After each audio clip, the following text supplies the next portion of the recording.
識㗎？係啊，以前啲同學，不過好佢係我一個曾經無所不談，我哋之間冇秘密可言嘅朋友。到咗今日，就好似陳年舊歌嘅歌詞一樣，或者我喺佢心入面嘅 friend list 根本唔知排到第幾位。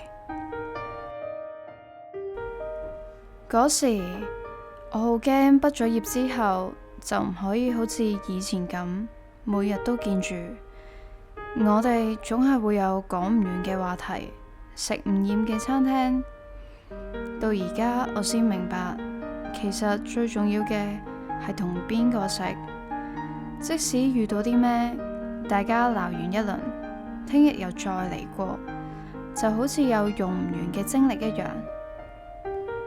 大概我只可以透過 Facebook、Instagram 知道你啱啱去完旅行，或者已經轉咗份新工，剪咗個新髮型。而我每次打開 message 打俾你嘅第一句，我都要諗好耐。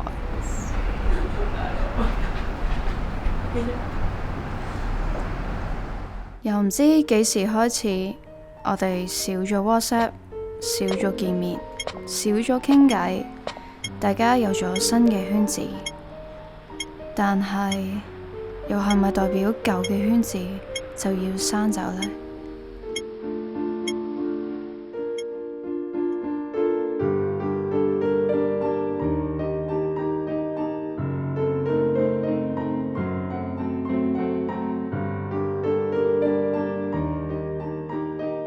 如果我而家同你 say hi，你會唔會已經唔記得咗我呢？